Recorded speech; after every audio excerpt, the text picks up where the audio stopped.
She was 26 years old, holding a dying stranger's hand in a freezing Seoul alley at 2 a.m., watching his blood turn the snow beneath him the darkest shade of red she had ever seen. He grabbed her wrist, his grip impossibly strong for a man with 3 bullet holes in his chest, and whispered something in Korean she didn't understand. But his eyes said everything. They said, "Don't let me die." And Adiz Mensah, a Ghanaian Navy officer who had survived war zones, rogue waves, and her grandmother's cooking, made a decision in that alley that would destroy every single wall she had ever built around her heart. She saved him. And the next morning, she woke up to find out exactly who she had saved. And nothing would ever be the same again. Before we begin, my mum said this video cannot reach 10,000 views and 1,000 subscribers. Let's prove her wrong. Smash that like button, subscribe right now, and drop in the comments where you are watching from. Now let's get into this story. The thing about Seoul in January was that it was the kind of cold that had no manners whatsoever.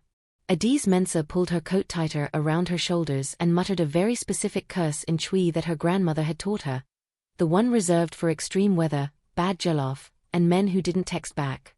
She was supposed to be inside. She was supposed to be at Lieutenant Commander Park's retirement dinner, nursing a glass of wine she didn't want, making small talk she definitely didn't want, pretending she wasn't counting the hours until she could go back to her apartment and eat chin-chin in peace. She was not supposed to be cutting through the Itaewon back alley at 2 a.m. because Google Maps had, once again, betrayed her entire life. "Stupid app," she muttered, her breath making little clouds in the frozen air. "Stupid dinner. Stupid." She heard it before she saw it. A sound like something heavy hitting wet concrete. A grunt. Then silence. The kind of silence that was too thick, too deliberate, too wrong. Adiz stopped walking. Every instinct she had, 6 years in the Ghanaian Navy, 2 combat deployments, 1 very memorable hostage situation off the coast of Djibouti. Every single one of those instincts snapped to attention at the same time. Someone is hurt. She turned the corner. He was on the ground, back against the brick wall, long legs stretched out in front of him like he'd simply decided to sit down and rest in the middle of the filthiest alley in Seoul. He was wearing a black suit that probably cost more than Adiz's entire apartment back in Accra. His tie was loosened. His dark hair was falling across his forehead. And his hand was pressed flat against his chest, against the 3 very specific, very unmistakable circles of dark red blooming through the white of his dress shirt. Adiz was moving before she made the conscious decision to move.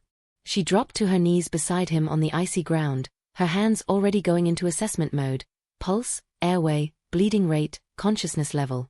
Her mouth was running on autopilot. Hey, look at me."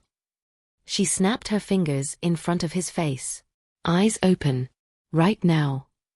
His eyes opened. And Adiz Mensah, who had once stared down a pirate with an AK-47 without blinking, felt the breath leave her body like someone had stolen it.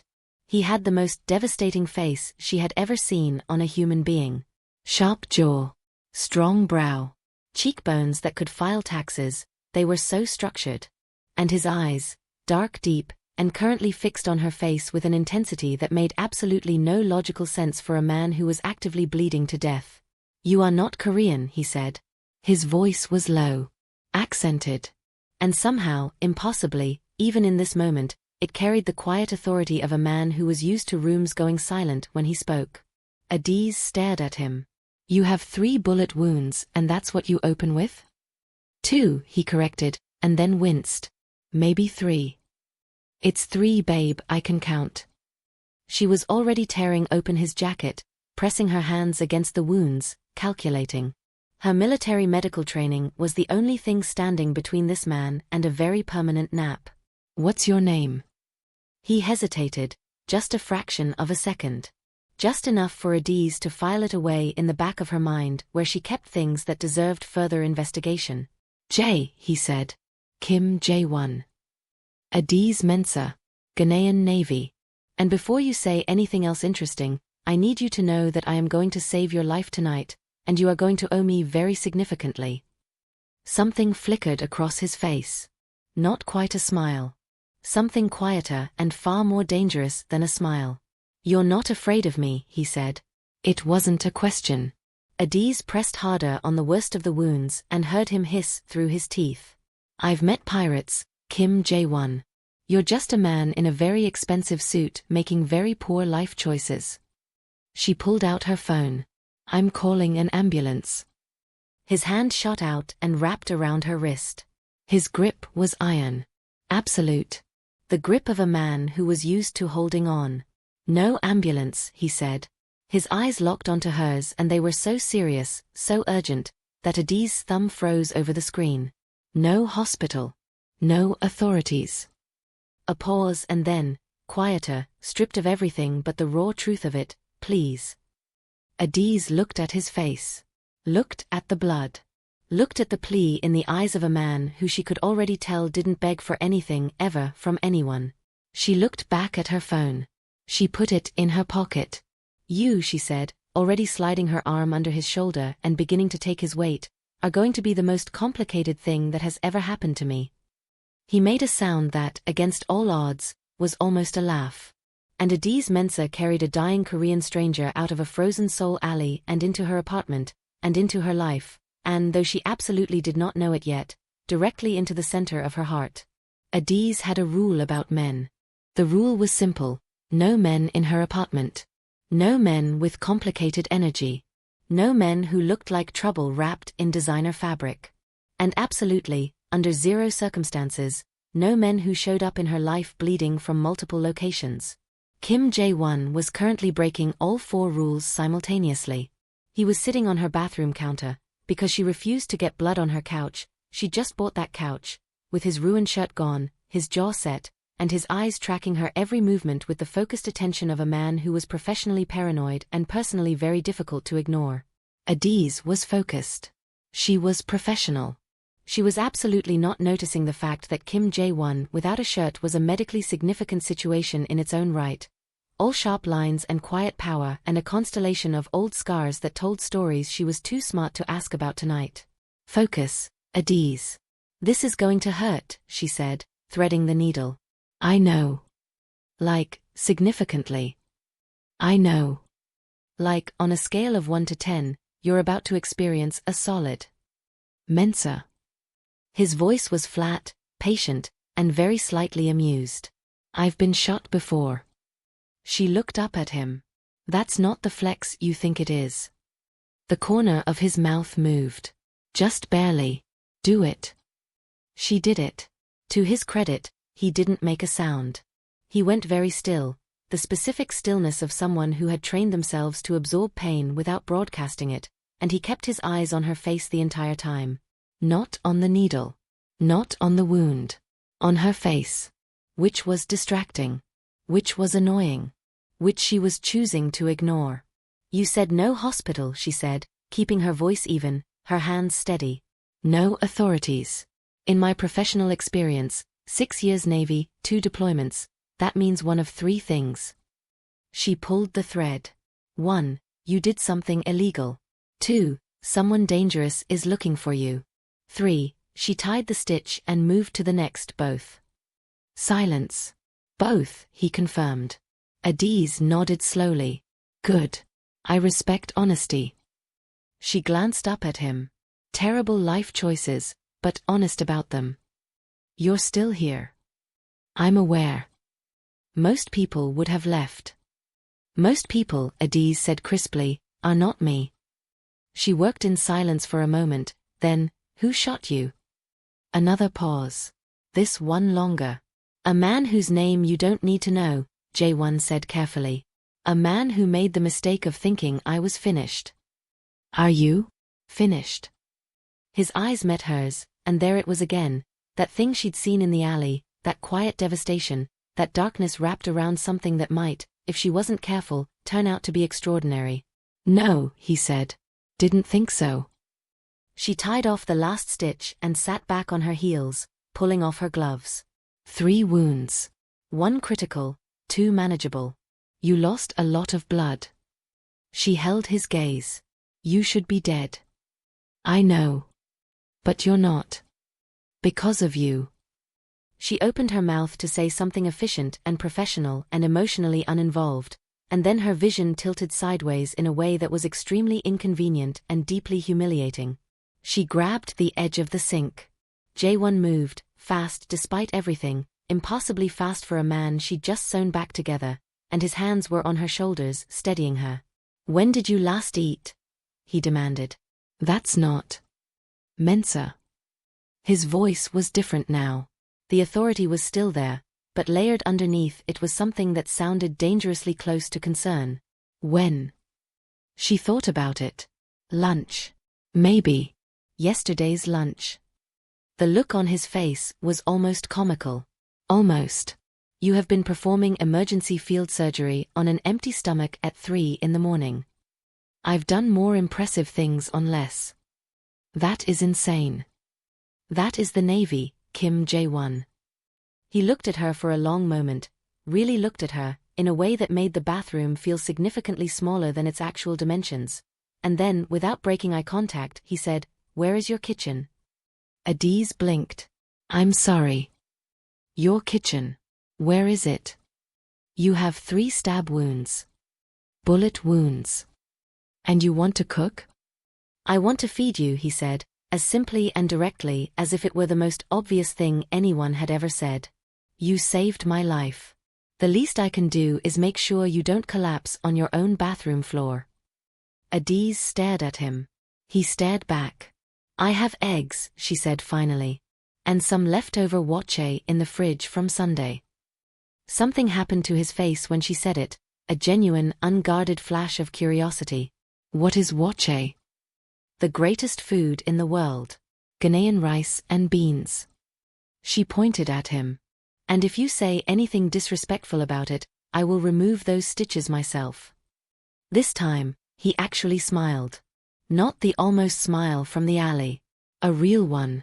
Slow and a little surprised, like it had caught him off guard too.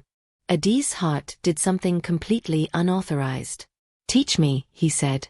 And at 3 a.m., in her tiny Seoul apartment kitchen, with a Korean Mafia boss she had known for exactly 90 minutes gently reheating her grandmother's recipe while she sat on the counter and told him exactly how wache was supposed to be eaten. With the right ratio of stew to the rice, the shito on the side, never mixed in. Adiz understood, for the first time, that she was in a very significant amount of trouble. The good kind. The terrifying kind. Adiz woke up to sunlight and the smell of coffee. For 3 beautiful, innocent seconds, she forgot everything. She was just warm.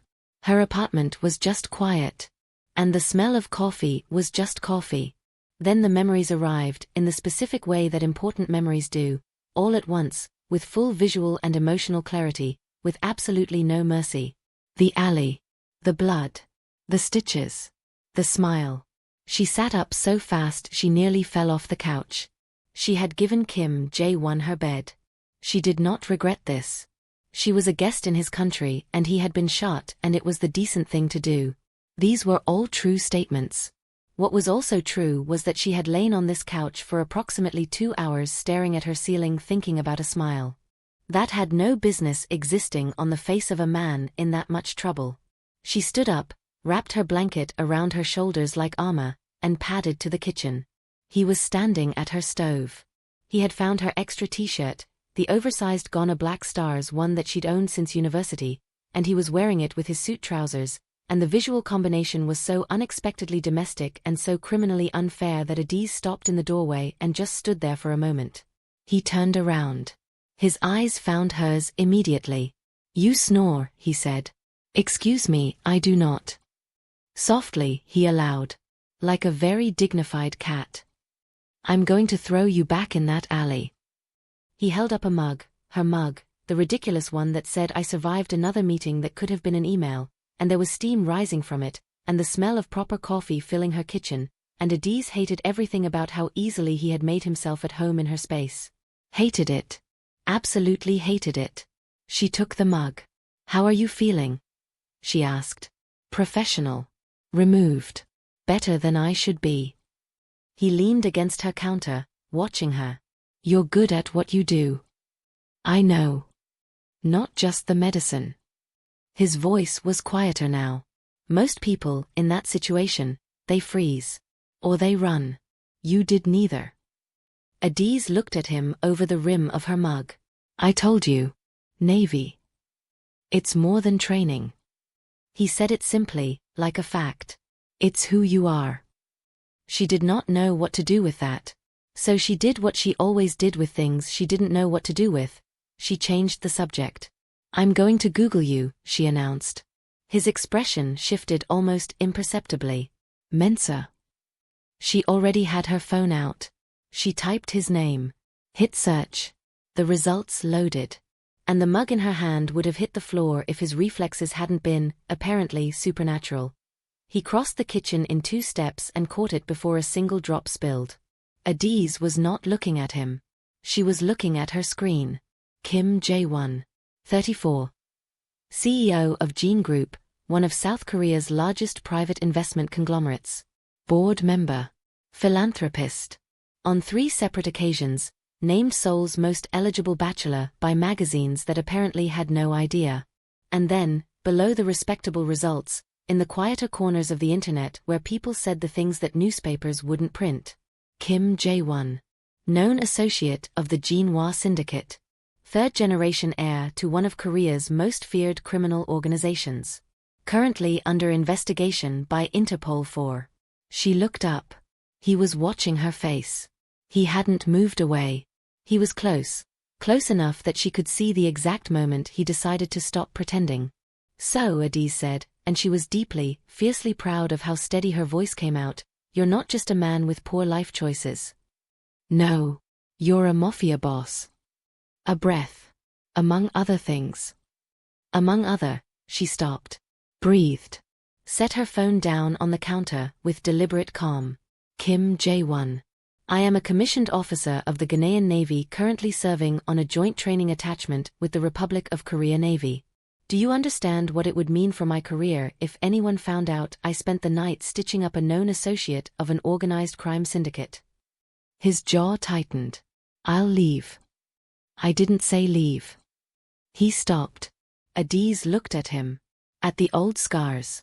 At the new ones she'd made herself, neat and precise and hers. At the way he was carrying himself like a man who was always ready for the next blow and had simply stopped being surprised by them. She was going to regret this. She knew it the way she knew weather patterns, in her bones, with certainty. Sit down, she said. Drink your coffee. And then you are going to tell me everything. He sat down. And he told her things. Not everything. She wasn't naive enough to believe it was everything, but enough. About his grandfather, who had built the syndicate from nothing in the wreckage of post-war Seoul. About his father, who had grown it into something that wore a legitimate face in the daylight. About Jae-won himself, who had been trained from childhood to be both the face and the weapon of a dynasty he'd never been given a choice about inheriting. About last night. About the faction within his own organization who had decided he was getting too close to legitimate and needed to be removed. About the fact that the men who had shot him would not stop. So you're not safe, Adiz said, when he finished. And by proximity, I'm not safe. You're not involved. I am literally covered in your DNA, Jae-won. I am involved. She stood up. Paced once. Stopped. How many men do you have? He blinked. What? Loyal ones. How many? He stared at her. You're not running? Oh, I should absolutely run. My grandmother would tell me to run. My commanding officer would have me court-martialed for not running. She turned to look at him fully. But I don't run. It's literally in my job description. Kim Jae-won looked at Adiz Mensa, this Ghanaian Navy officer standing in his borrowed shirt with her coffee and her fire and her absolutely catastrophic bravery, and something in his expression cracked open. Just a little. Just enough. 12, he said quietly. I have 12 men I trust with my life. Good. Then we're going to need a plan. She held out her hand. Partners. Until this is resolved. He looked at her hand. Looked at her face. He took her hand. Neither of them let go right away. The safe house was in Mapogu, on the 4th floor of a building that smelled like old books and someone's grandmother's kimchi, and Adiz decided she hated it approximately 30 seconds after walking in. This is where you hide.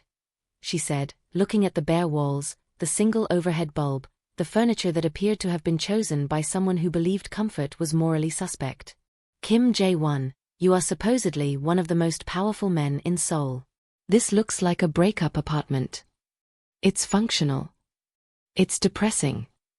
She set her bag down. I'm fixing it. You can't decorate a safe house. Watch me.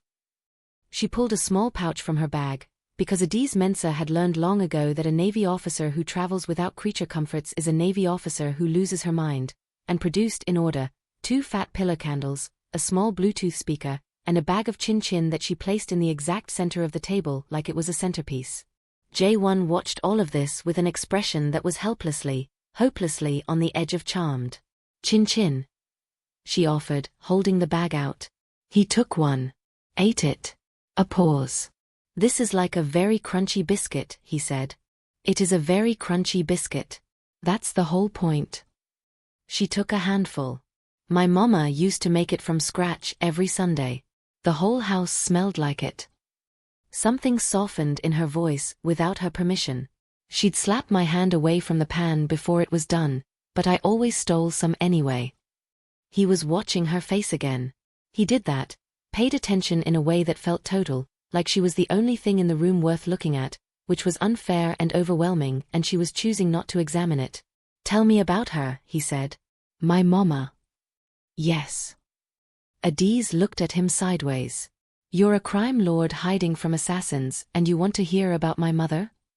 I want to hear about you, he said, simply. Your mother is part of you. She told him. She told him about Accra, the heat, the noise, the way the city felt alive in a way that Seoul was beautiful but different. About her mother, who was a secondary school science teacher and the most stubborn woman ever assembled. About her father, who had been a military man and who had looked at his daughter's Navy acceptance letter and cried in a way he'd never admitted to and she'd never mentioned. About growing up with 3 brothers who had thought she was going to wash out in the first month and who now, collectively, sent her care packages every other week and called to brag about her to their friends. She talked and Jae-won listened, and outside the winter pressed against the windows, and for a few hours the world contracted to just this room, this table, this bag of chin-chin, and these 2 people discovering that they were far more interested in each other than either had planned for. Then he talked.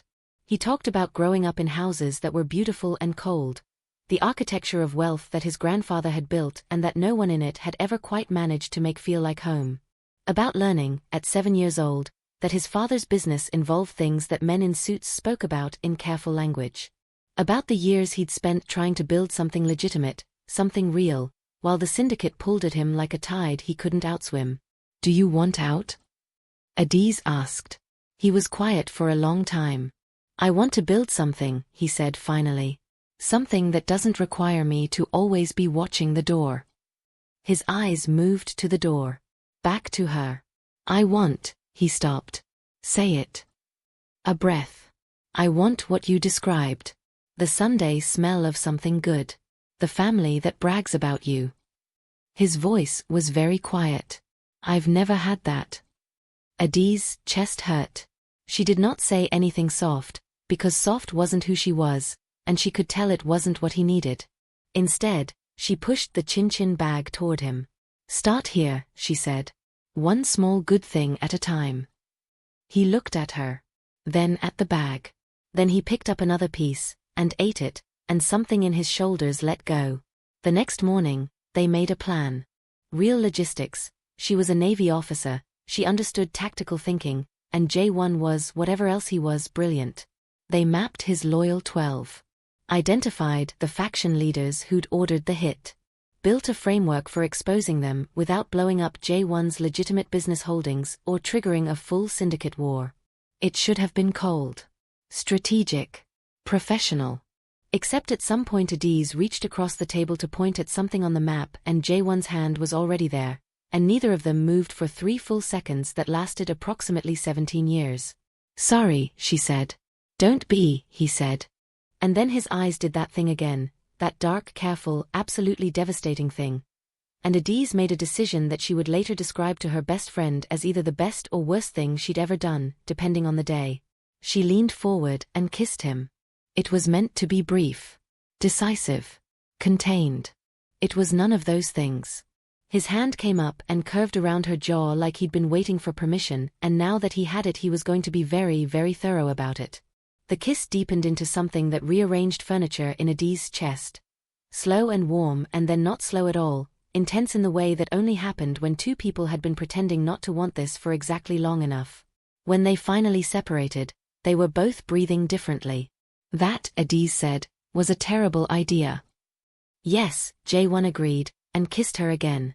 4 days later, they walked into the most expensive ballroom in Seoul. Adi's was in a dress that Jae-won had sent to the safe house that morning with a note that said for tonight. JW, and which had turned out to be floor-length black silk with a neckline that was tasteful but absolutely knew what it was doing.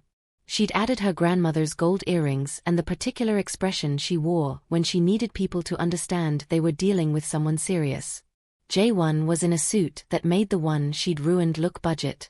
They walked in together and the room shifted, that specific shift that happened when someone powerful entered and everyone registered it at the same time. Except now the shift included something new, the barely contained curiosity of an entire Seoul social elite trying to figure out who the Ghanaian woman was that Kim Jae-won had walked in with his hand at the small of her back. Everyone is staring, Adiz said through her smile. Let them, Jae-won said through his. Is this the plan? We come to a party. We come to a party, he confirmed, and in approximately 45 minutes, the 3 men who ordered my death will be in this room and my people will be in position. Adiz looked at him. And until then? We dance. We, she stopped. Kim Jae-won, I cannot believe that in the middle of a Mafia political operation you want to. He held out his hand. She took it. On the dance floor, with Seoul's elite glittering around them and Jae-won's hand warm and solid at her waist, Adiz thought this was possibly the most insane situation she had ever been in. She also thought this was possibly the most she had ever felt like herself. You're a good dancer, she said, because it was true and she believed in saying true things. My grandmother insisted. A pause. She was the one good thing about my childhood. She used to say that a man who can't dance can't listen. Smart woman. She would have liked you. He said it softly. She would have said you were too good for me. She would have been right. He laughed, full and real, the laugh she'd been building toward for 5 days, the laugh that made him look his actual age and not like a man who'd been carrying the weight of a dynasty since he was 7 years old. Several nearby couples looked over. Adiz stored it away like a treasure. Then his earpiece crackled. His expression changed. They're here, he said. The next 30 minutes were the kind of thing Adiz would have trouble explaining to literally anyone who hadn't been there. She played her role, the arm, the cover, the soft distraction, and privately catalogued exit routes, identified Jae-won's men in their positions, and maintained a conversation about Korean art with a senator's wife that was actually, independently, quite interesting. The trap closed. The 3 faction leaders were quietly, efficiently, professionally separated from the party by Jae-won's 12 and handed over to the one Interpol contact Jae-won trusted. A woman named Agent Choi who had been investigating the syndicate for years and was very interested in making a deal that kept the legitimate side of Jean Group intact. It was, by any measure, a success. Adiz and Jae-won stood on the balcony afterward, Seoul laid out below them like a lit promise, both of them slightly out of breath and crackling with adrenaline. That actually worked, she said. Did you doubt it? I had significant doubts. You hid them very well. That's also the Navy. He turned to look at her, and the expression on his face stopped the air in her lungs. It was the most unguarded she'd ever seen him. No armor, no calculation, no careful management. Just him. Just the man under the dynasty. Adiz. His voice was very quiet. Don't, she said, because she could tell what was coming and she wasn't sure she was ready. I need to say this. Jae-won. I have been waiting my whole life, he said, to meet someone I could not afford to lose. And I had accepted that it wasn't going to happen. His eyes held hers. And then you were just there. In an alley. In the worst moment. Absolutely furious about Google Maps. Adiz laughed despite herself, and her eyes were doing something she was going to blame on the cold. I don't know what this is, he continued. I don't know what it gets to be, given who I am and what I'm still untangling myself from. But I know, he stopped. Steadied. I know that I would like to find out. If you would. Adiz looked at him for a long moment. This was the moment, she knew, where a sensible woman made a sensible choice. I want waffles, she said. He blinked. What? You heard me. If we're doing whatever this is, it starts with a proper date. Not a gala, not a safe house, not emergency surgery. She held his gaze. Take me for waffles, Kim Jae-won. Tomorrow morning. Like a regular person. Something broke open in his face and rebuilt itself as something so soft it almost hurt to look at. Waffles, he agreed. And real maple syrup. Don't cheap out. I am worth roughly $3 billion. Then I expect excellent syrup. He took her hand, carefully, deliberately, like it meant something, and led her back inside, and the night wrapped around them warm and full of possibility. Later, in the car, the soft Seoul streets sliding past the windows, his hand still holding hers across the console. His phone rang. He glanced at the screen. Everything on his face went still. What? Adiz said. He showed her the screen. The number was unknown. But the text message below it was not. You thought it was the three of them. It was never just three of them. Enjoy your evening, Commander Kim. And tell your Ghanaian girlfriend to enjoy hers. We know where she sleeps. The car was very quiet. Adiz looked at the message. Looked at Jae-won's face, the stillness there, the fury underneath it, and the thing that lived beneath the fury that she now recognized as fear. Not for himself. For her. Jae-won, she said carefully. I'm getting you out of. Don't. She put her hand on his arm. Felt the tension in it. Look at me. He looked at her. I am a commissioned officer of the Ghanaian Navy, she said, clear and steady. I have trained for combat. I have served in active conflict zones. I have stared down armed pirates and I won. She held his gaze. I am not running. And neither are you. His jaw was tight. They're threatening your life, Adiz. I know. She squeezed his arm. So we find them first. A long, charged silence. His hand turned over and gripped hers. There's something I didn't tell you, he said quietly. Something about my grandfather's files. Something I found 3 months ago that's the real reason they want me dead. Not just because I'm going legitimate. Because I know something. He looked out at the Seoul night. Something they will burn everything to keep buried. Adiz felt the full weight of it settle. The danger, the stakes, the immense, inconvenient certainty that she was in this. All the way in. Tell me everything, she said. And Kim Jae-won, in the back of a car in the city that had always felt like a cage, began to tell the woman next to him the truth that could either save them both. Or destroy everything.